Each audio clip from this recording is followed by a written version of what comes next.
Barely Research Facts is a fact-based podcast brought to you by ArtNowThus, an experiential arts agency based out of Mumbai. Each week, we pick a word at random, dive into it, and see what it brings to us. We are your hosts. My name is Ragini, and this is Shar. Let's go. Hi, and welcome back, guys. Hello. You're back with us at Barely Research Facts. Yes, we are. So I'm going to jump into this episode by telling you a little story. All right. So this is actually a really cute story that I came across. It's based on a character called Tenali Raman. Oh, yes. Who is, So most of us who've grown up in India have heard stories about Tenali Raman and about his wit and about just, how he used his cleverness to get out of some very, very sticky situations. He was a courtier in a court of King Krishna Deva Raya. Mm-hmm. Many moons ago is where I'm going to leave that time frame at.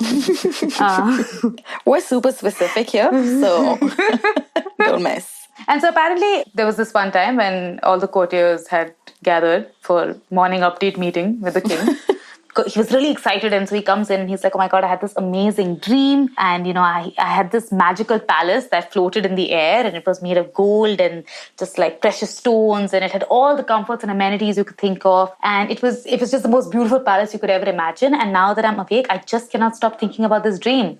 So all the courtiers are like, wow, that sounds really lovely. It's beautiful. Yes, yeah, yes, it does. Yeah, it really does. It really does sound beautiful. Slightly jealous. He's like, okay, great. So since everyone likes it so much, build one for me. Because, This is like the classic mistake of going to a manager or like your boss with like this great idea that you definitely can't do on your own. So clearly things haven't changed over all these years. Anyways, the courtiers were all like, oh fuck. And so they went to Tenali Raman and they said, help us. And he said, okay, cool, I'll figure it out. And the next day at the royal court, this really old man comes and he's really looking full on and, he's sobbing. And the king says, what can I do for you? And he says, I've been robbed and I would like justice. And so the king is like, of course, and he said, I can only tell you the details of this if you promise not to punish me. And he says, why will I punish you? You're the one who's been robbed. Okay. So logical that way. Mm-hmm. At points. And he says, it was you robbed me, your majesty. And the king is like, what? How can you say that to me? Oh. And so he's like, you came in my dream and you robbed me, and you and your soldiers came and robbed me. And I have nothing. I'm destroyed. And he was like, what is wrong with you? How can you say, it's a dream? Dreams aren't real. And at this point, he removes his disguise and it is Tenali Raman saying, yes, it is just a dream. Gotcha, sucker. And on that note, our word for this episode is dream. You have to give us points for how creatively we are trying to introduce our words now. Yeah, the best way to get points is to ask for them. Yeah. Just give us them. So that's our word, and that was my very long introduction to the world. I love it. And I love Tenali Raman. I love Tenali Raman as well. It was a super cute story. I had to pick that up. Speaking of which, this word was quite a journey. I think we should also once just do a podcast that just talks about, how we feel every time we get a new word, and then the whole journey of actually coming up with the research for it. Yeah. Yeah, it could be a whole separate podcast. Yeah. So we do the episode and then we do a prequel to the episode. Yeah. Let's dissect our emotions. Yeah, that should be interesting. The whole point was that when I was trying to research dreams, it was also I think we're going to avoid sleep-related words for a bit because I had massive dream fog. I don't want to say brain fog, but I had massive dream fog through all of it, which is kind of cool because I feel like I had a very experiential research journey through this whole thing. Wow, this seems to have touched you in many ways, Rocky. I'm really I've come out I wish I could relate. I'm just about surfacing at this point, saying, oh, okay, was that all a dream? No, it wasn't. I'm going to come down to philosophical arguments that dreams have inspired over the ages. And there is this one particular philosophical argument called the dream argument. So again, very on the nose with that one. But basically the dream argument it questions reality, as does most philosophy, but it does question the idea that, when you're in a dreaming state, what you are dreaming feels so real that you cannot distinguish reality from your dream.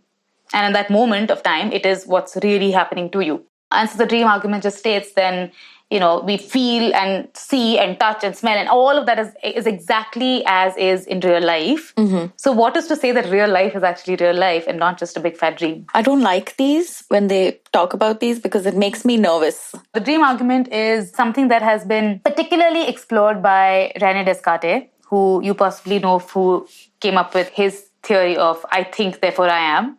You know that line, right? Yeah.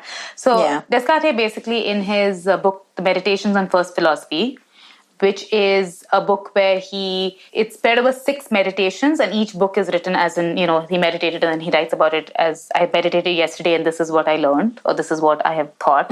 But in that, he basically decides to set out to build his foundation of knowledge, okay? And so he basically is questioning every single thing that he knows and believes for sure, and is really just trying to get to the basis of what is actually 100% real. Okay. And in doing this, he uses the method of doubt, which basically states that he must reject anything that is open to the slightest doubt. And in doing this, he invokes the existence of a character called the evil demon, who is supremely powerful and cunning and works as hard as he can to deceive me.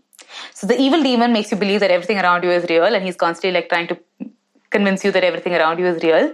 But as a philosopher, it is Descartes' job to sort of cut through all of that and reach the ultimate fundamental truth. And in doing that, as he's running this experiment through, he recognizes that in applying the method of doubt, he has come to the one necessary truth, which is because I am able to do this and I'm able to think, therefore I am.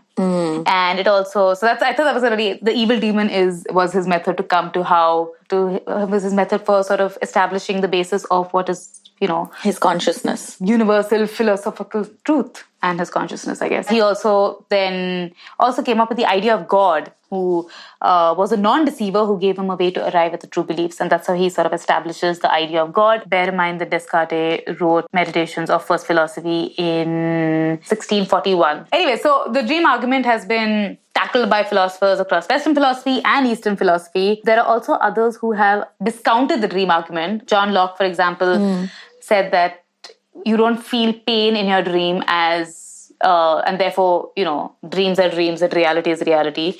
But over a period of time, we now know that we may not feel pain as strongly as we do in real life, but we do feel pain in our dreams sometimes. So there are multiple... Yeah, I was going to say that. Yeah. So going from this theory of is everything a dream and does reality just not exist and is the universe a complete lie, to going to the complete opposite end of the spectrum, which has nothing to do with dreams, by the way, but I just found it really interesting, so I'm just going to say it.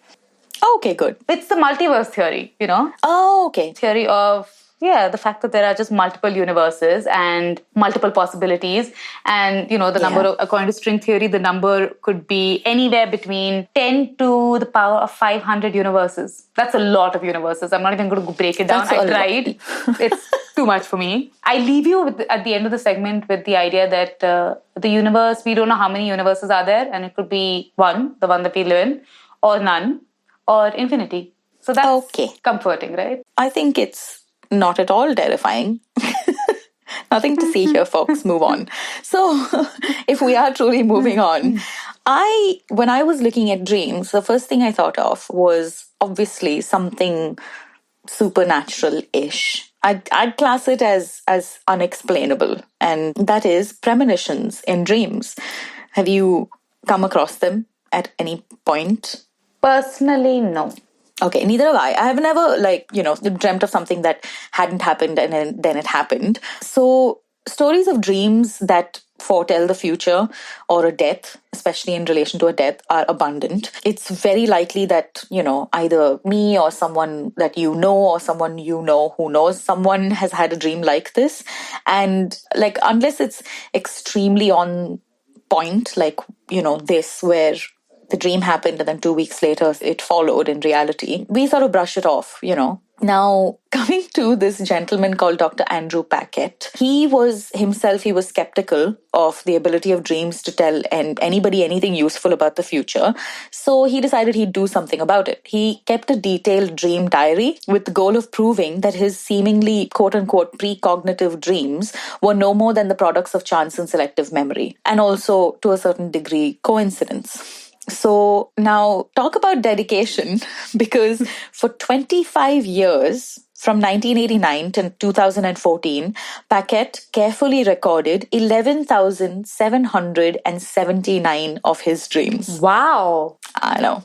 So he wrote them down directly upon waking and before any quote-unquote verification of them could occur. And in 2015, he published an analysis of his dreams that specifically focused on death. So he began his investigation by combing his personal dream database for dreams that suggested the death of one of the people who were in the dream. So he was looking for dreams that had happened before he had any normal knowledge of the person's actual death, and where he was then able to verify that the person was still alive, and if they weren't, the date of their death. So he ended up with 87 dreams, which of 11,779 over 25 years is not many, is it? Or is it a lot? I don't know. It's a lot. Seemed okay. So coming from the person who's not even had one, I'd say it's a lot. Yeah. That is true. So he had 87 dreams featuring 50 identifiable people. 12 out of those 50 people were dead by the time of Paquette's analysis, which made up 24% of those 50 people. He didn't stop there. For the 12 people who were now dead, he went back into his dream database, located all of the dreams he'd had about them, like any kind of dream, not just related to their death. And then he counted the number of days that had elapsed between each dream and the person's date of death. Like, was this his job? Was he funded to do this? Because if this was just a hobby... Yeah, that's just a weird hobby. So he discovered that for 9 out of the 12 people who had died, his death-related dreams of them occurred on average closer to their day of death than did the non-death-related dreams. And when they were all combined, these statistics, it still turned out that the death dreams were on average significantly closer to the date of death than were Paquette's other dreams about those individuals. So now when it's phrased this way, it sounds really, oh my God, this man's Nostradamus. But the average length between one of Paquette's death dreams and the person's actual death was a whopping 2,208 days or 6 years. So it's more like coincidence that he dreamed about that person dying than, an actual prediction of their death, because 6 years is a long time. Ideally, we want to never feature in this guy's dream, ever. Yeah, probably not. That's the dream. Just to be safe. Let's just not. So there is a lot of I'll put a lot of this stuff in the blog because it's quite detailed, the statistics that he did. Clearly, 25 years, 11,000 dreams. So you can make what you want of this. It's interesting. I think at least more than... Unlike people like, say, me, who'd be like, well, I don't believe in it at all. He just said, I don't believe in it, and then spent 25 years proving. Proving what? That he should or should not believe in it. Just that, it's not unusual enough to be prediction. It could just be coincidence. Yeah.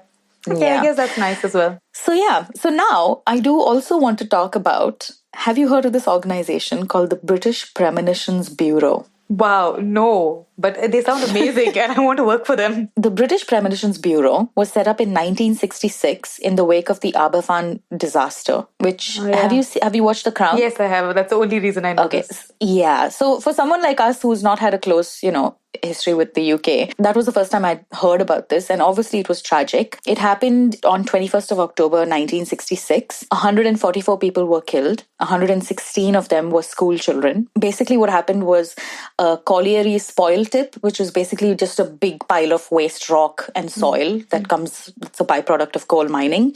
It became unstable after a period of sustained heavy rainfall, and it caused like a mudslide, and it consumed the school, the local junior school. So there's this psychiatrist called John Barker he'd been interested in the paranormal for a long time. And he wondered if the extreme nature of the event at Aberfan might have caused some people to have a premonition about the tragedy.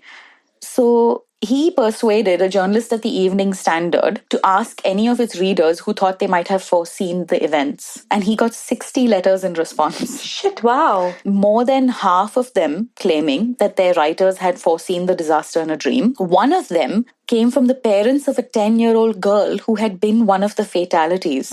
And they claimed that the day before the landslide, she told them of a dream she had had where she was trying to go to school, but there was no school there because something black had come down all over it. so he was this Barker, he was quite impressed by the responses he received. And so he set up the British Premonition Bureau in 1966. And basically it was an organization where people could call in and tell them about dreams of, that had particular significance in terms of possibly foretelling of an event. And it was in existence for about 5 years. The Bureau received about 1,000 reports of premonitions, most of which came from just 6 people, but most of the disasters they predicted didn't come to pass. They did have some instances like so there were 2 particular, I don't know what to call them, psychics, scholars who called in quite often. They were called Hencher and Middleton. Middleton was a lady and Hencher was a man. And they also, so they would call in to Barker quite often. And in 1967, they both predicted a railway crash on a main line heading into London. On November 1st, Middleton had a vision of a crowd on a railway platform and the words Charing Cross. 4 days later, a passenger train from Hastings was derailed on its way to the station, killing 49 people. Aww. So did the setting up of the society actually prevent any disasters from happening, or? No, unfortunately, it's the 1960s, so it's not like there's no internet. So how do you get the word out? This is mostly just, based in Britain in the UK. So they didn't have like a task force, like Minority Report, just like send people out. So no, unfortunately they didn't. So Barker's experiment closed in on him because 18 months after the Premonitions Bureau was launched, his 2 most reliable percipients had received signs that he was about to die. Ouch. Eliciting in him a state of mortal anticipation, such as he had studied and thought about for many years already. On August 18th, 1968, which was, I think, 6 or 7 months after the first time one of these 2 people had called Barker in a panic about him dying, he suffered a brain hemorrhage at home in Yokelton. He was taken to Copthorne Hospital in Shrewsbury, where he died. And on the day that the psychiatrist Barker died, Middleton, who was one of the 2 stars of the experiment, found herself awake in the early hours, choking and gasping for breath. Okay, so maybe I don't want to work there. Of the British Premonitions Bureau. And it sort of petered out after this because Barker was like the star. Also, nobody wants to go back into a place where your employees can tell you you're going to die. Also, sort of like how it's going to happen as well. So, no, thank you. They have a really tough HR department. That's the story of the British Premonitions Bureau. Oh, interesting. Okay, so from premonitions to living a sort of double life in your dreams. So have you heard of lucid dreaming? Yes, I have. Okay, so lucid dreaming happens when you're awake during a dream. So essentially, you're aware that you're dreaming and you can recognize your thoughts and emotions as the dream happens. So you can recognize your reactions to the events in the dream. You can experience the events in the dream as though you were awake. And there are intense levels of lucid dreaming where you can actually control the dream. You can control what you dream about. You can change the people, the environment, the storyline. And basically it is a cultivated habit or practice that you could do tonight, Ragini. You can start tonight if you want. Yeah. I have absolutely I know all of this and I have never had any desire. Yeah, I think that I wouldn't want to. I'm too much of a wuss, really. Yeah, and it seems like a lot of work. It does. This is true. So I just wanted to talk a little bit about lucid dreaming itself. It happens during REM sleep, and this is one of the 2 cycles of sleep that your brain goes through, which is rapid eye movement sleep, REM sleep, and non-REM sleep. So non-REM sleep includes 3 separate stages. We don't have to talk about that. But in REM sleep, your brain is extremely active. Your heart rate and eye movements also increase. So lucid dreaming happens during this stage. In a lucid dream, your awareness is high. About 55% of people have experienced 1 or more lucid dreams in their lifetime. I haven't. Have you? Oh, no. Okay. Oh no, it's disappointing. But I have had dreams where I go through, that period between when you're sleeping and you wake up, and then you have this whole thing where you're getting dressed and you're ready and you've showered and changed and had a healthy breakfast and you're so set to be on point for work. And then suddenly you realize, oh fuck, I was dreaming. And I am so late and my life is screwed. And I've had those. And apparently those are called false awakenings and they're somewhat similar to lucid dreams. but that's happened. Oh, see, I would like, and I probably would not like it. Oh, it's happened to me so many times. Wow. At least it's not like you dreaming that you're peeing in the loo and then you're actually in bed.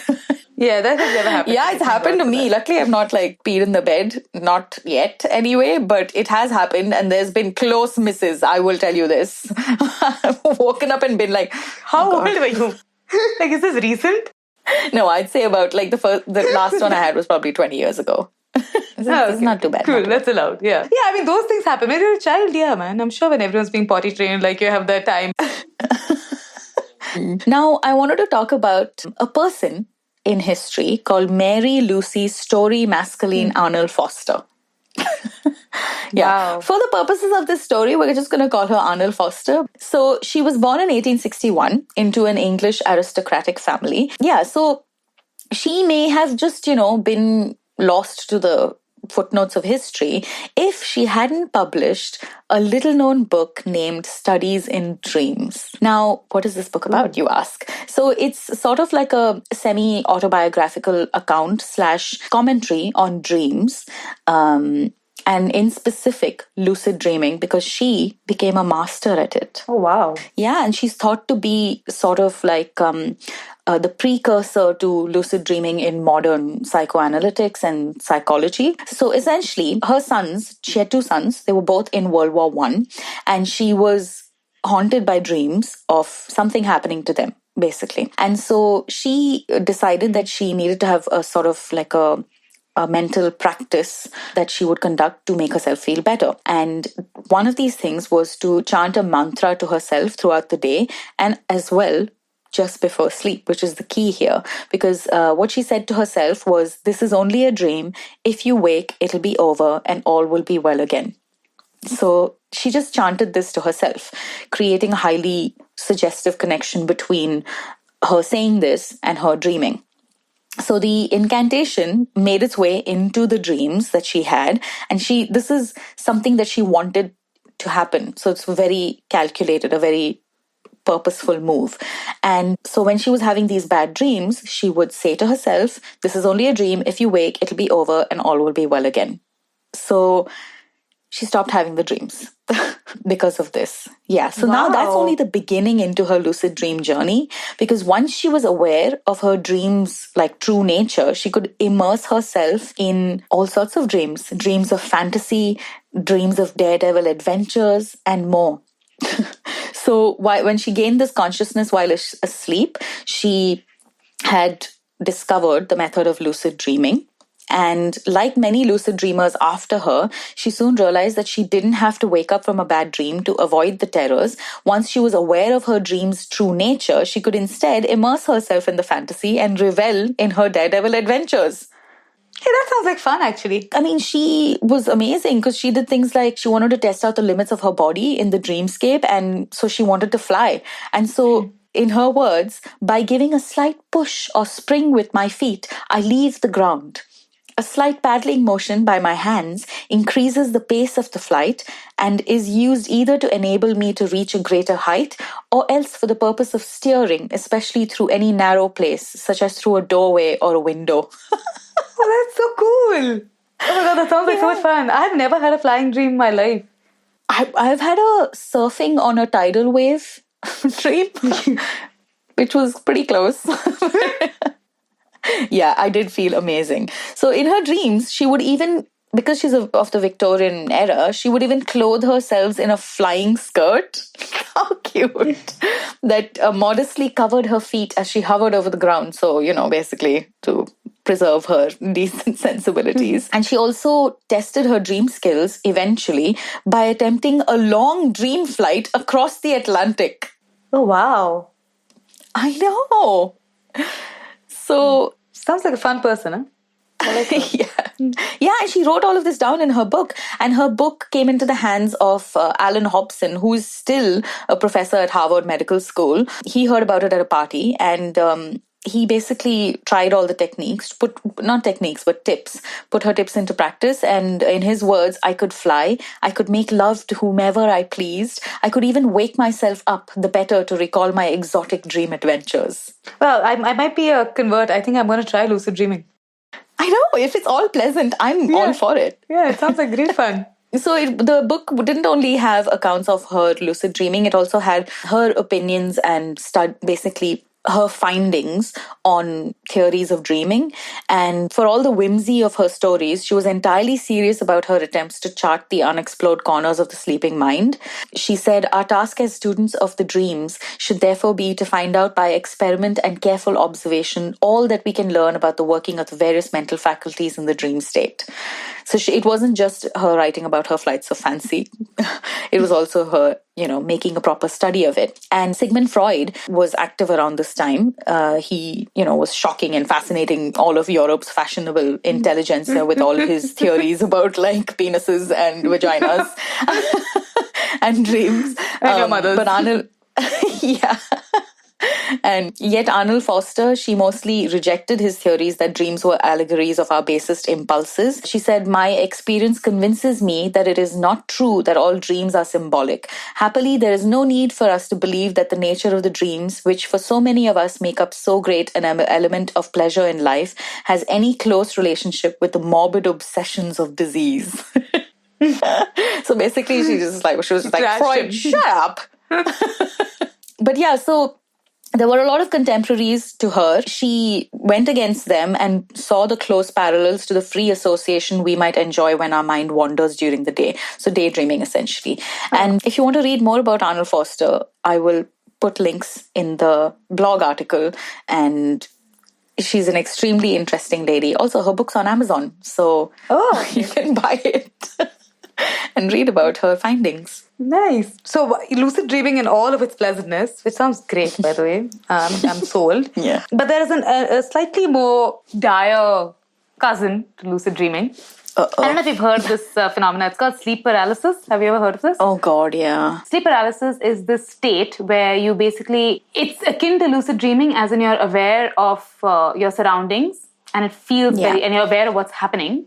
But you're too deep in your sleep to actually be able to do anything about it. So what most people who experience sleep paralysis, they also experience this feeling of something sitting on them and suffocating them while they are unable to move or scream or call for any kind of help. It's terrifying for the people experiencing it, obviously. But what happens actually, and over a period of time, we've obviously got an understanding of why this happens. But when you awaken from very deep sleep, usually when you're in your REM sleep, your body is paralyzed. And by paralyzed, I mean the muscles have completely relaxed. And when you awaken from during sleep paralysis, you are in this really paradoxical sleep stage where you're having an extremely vivid dream, but you're also experiencing complete muscle paralysis that you're unaware of usually.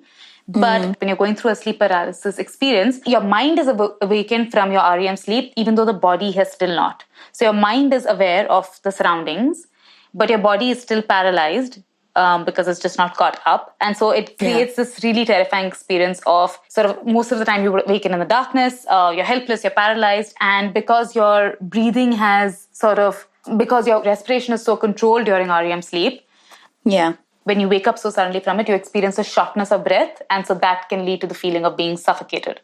And so and obviously all of these kind of give rise to this, when you don't know what's happening to you, you're just absolutely... confused. And horrified, absolutely. Sleep paralysis is actually something that is known to about every culture. And it is always associated with some form of nocturnal evil because everyone who's experienced it has pretty much the same experiences. Yeah. In Indonesia, there is a word for it that called dijuanton, that means pressed on. I'm definitely not pronouncing this correct. In China, the term for it is biguya, which means held by a ghost. The Hungarians know it as a term that I just cannot pronounce, but I'm going to try. Bozorkani nyomas, which is witch's pressure. And this is my favorite. The Dutch name comes closest to what we know in our English-speaking world today. They call the presence nachtmerrie, which also translates to nightmare. Oh, okay. And that's where we get the word nightmare from. The mare in question comes from the German Mar or the Old Norse Mara, which generally denotes a female supernatural being who lays on people's chests and suffocates them. Ooh, yikes. Yeah. So that's how you get the term nightmare, which is kind of cool. Now, while sleep paralysis can be extremely terrifying to experience, it's good to note that sleep paralysis cannot cause death by itself. All right, so it Okay, may feel by like you're dying. itself, that sounds ominous. Yeah, because there's an extremely interesting anecdote that I actually came across. This is from the 1980s, and it was a problem that plagued the immigrants in America, Southeast Asian immigrants basically from the Hmong ethnic group who had migrated to America and were all dying in their sleep. What? And nobody could understand why that was happening. At the time, they were just so stumped that doctors gave it they called it the sudden unexpected nocturnal death syndrome, which is SUNS. It doesn't do much to explain what was really going on, but it basically makes it clear that no one had a clue. However, after a period of time, the death slowed. No one could really understand what had happened. But there was a student at UCLA called Shelley Adler who was studying traditional belief narratives at the time. All right. And she was researching what she called these nocturnal pressing spirit attacks at that time, or sleep paralysis. And what she realized is that while there was what the Hmongs were basically going through was an experience of sleep paralysis, but the Hmongs also have a very close relationship to what they call the song swam for years and years. What is it? The swam song is it's similar to versions of the nightmare, but it's a Hmong version of the nightmare. All right. Okay. And what happened is that what she realized in her research while she was exploring this is that the traditional belief systems of the Hmong this nighttime attack was a matrix of the beliefs held by them and powerful folklore that had built up around this that included both causes and cures for the attack. So in their cultural heritage, this creature was so prevalent and was supposed to cause death, and unless and until you did certain things in order to mitigate those effects, you would die. Yikes. Basically, she realized that what was happening to the Hmong was the opposite of a placebo. It's called a nocebo. So a placebo is something that's fake and given to you to make you feel better. A nocebo is something that's fake but it makes you feel worse. It is like having a premonition that you're going to die and therefore dying more because you believe that you're going to die than actually something being physically wrong with you. Now, wow. Yeah, sorry, and can I just say that placebo, it means I will please, and nocebo means I will harm. Oh, really? I do not know that. Literal translation. Wow. So basically, and at the time when this was happening, a lot of the Hmongs weren't able to worship properly. And the reasons for this were multiple. They had fought a guerrilla war against the government of Laos at the time. When the communists won, most of them left for America to avoid any kind of reprisals in their country. When they were here, the government in America decided to scatter them randomly across country. And so they were breaking up the immigration patterns. They weren't living in the kind of communities that they were used to. They were generally also going through, there were real world problems like unemployment was really high amongst them. And through all of this, they weren't really able to enjoy any kind of sense of community that they had previously relied on very, very heavily. And so because they felt that as a result of all of this, that they weren't able to honor the memories of their ancestors. Oh, that's so tragic. That's so sad. The visits from the Sog Swam began to become more frequent, and usually these needed a shaman to set things right in the Hmong culture. And since they did not have access to the right person, it sort of aggravated the feelings of helplessness and panic and fear. And so in Adler's arguments and in her research, she has come up with she has advocated for the power of the nocebo being why they actually, what was the actual cause of the Hmong deaths in this period than the actual visitation of this nighttime terror. Wow, see, that's the power of suggestion, isn't it? Yeah. I mean, that's the one time that sleep paralysis has been known to cause death, but scientifically speaking, it can't. But there are some interesting researches about how... In combination with other things, obviously. Good. And about how cultural... Yeah, and about how an entire cultural power of suggestion can just lead to mass-scale endemic that nobody has been able to understand for decades after it occurred. So that's sleep paralysis. And going from sleep paralysis, I have to speak about something that because we're talking about dreams, and one of the first things that sort of came to my mind when I was researching this was surrealism, which most of us know surrealism is an art movement that sort of really, derives its basis in dream. It was a cultural movement that was developed in Europe and was influenced heavily by another cultural movement called Dadaism. And in this, the idea was just to kind of, juxtapose absolutely distant realities and put them together for really striking effect. Now, there's a lot that you can read about surrealism online, but this was an anecdote that I just loved reading about, which is what I wanted to talk about, actually. So, surrealism was very, very heavily influenced by Freud's work. because he worked a lot with free association and dream analysis and the unconscious. And so there is this anecdote about the first time when Salvador Dali met Sigmund Freud. And it's quite amusing. Can you imagine that meeting? It was, I don't need to, because it's amazing. Like, it's amazing about how the two of them felt so differently about this meeting. So basically, Dali was like a ardent Freud worshipper, but they only met once, which was in July of 1938 and in Sigmund Freud's home in London. Freud was 81 at this time and Dali was about 34. And while he was sitting there, Dali was sort of making some sketches of Freud while they sat together. And Dali entered like this whole idea of like, oh my God, I'm meeting my hero. And then Freud, at some point after the meeting, pronounced Dali a fanatic because he just... Freud was actually quite annoyed with the idea of the surrealists treating him like their patron saint.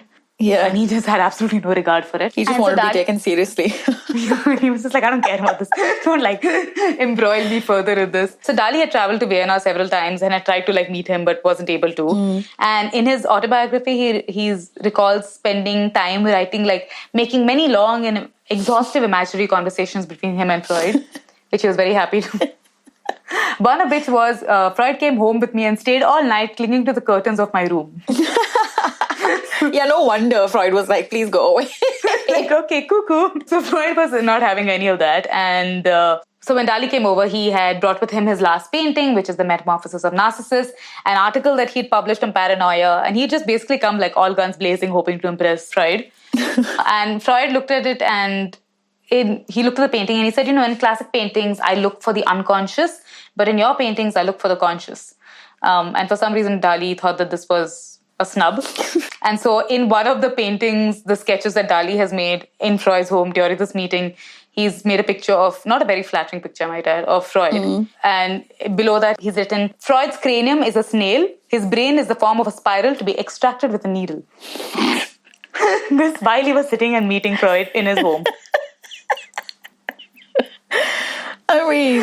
Anyway, that was kind of cute. Anyway, despite this, Freud did not really grow to be very, very fond of modern art and he had a general distaste. But Freud did say that while I was inclined to look upon the surrealists as absolute, let us say about 95% like alcohol, cranks, that young Spaniard, however, with his candid and fanatical eyes and his undeniable technical mastery has made me reconsider my opinion. What? Now, I don't know if Dali ever... I don't know if Dali ever heard about this, but... What a backhanded compliment. But somewhat of a change. Clearly, they had very different experiences of the one and only meeting. There is lots that you can read about surrealism back in the day. There is this one particular contemporary surreal artist who I absolutely love. I came across her work while I was doing this research. Her name is Sara Shakil. She is a Pakistani artist. And she's a dentist turned artist. Wow. She's quite cool. I'm going to put up a link to her work. But she describes herself as a crystal artist and she transforms everything into a magical dream. It's just beautiful. Wow, like your cup of coffee, your breakfast, mucus, like everything. Okay. And it's amazing how she can make mucus look beautiful. But it's I was just like gazing at it and I was like, oh my God, that's stunning. But I will add some links to her work and some other contemporary young artists who are doing some incredible surreal art, actually. Oh, I look forward to looking at those. Wow, so I think I'm really looking forward to this blog post as well. If you guys have any opinions or comments on the blog post, please do let us know. Send us some feedback. We'd love that. And this is where we're going to stop the episode for today, and we hope you've enjoyed it. We'll see you next time. Bye. See you. Bye. Okay, that's it for today. The episode you just heard was edited by Mohit Chandelier. Music for the episode is by Charitha Arora. If you'd like to reach out to us about the podcast, the episode, or you just want to say hi in general, we're on Instagram as Barely Research Facts. You could also come to the website at www.ArtNowThus.in. If you like the podcast, review, subscribe, and please share it with other podcast lovers in your circle. It would mean so much to us. Until next time, bye.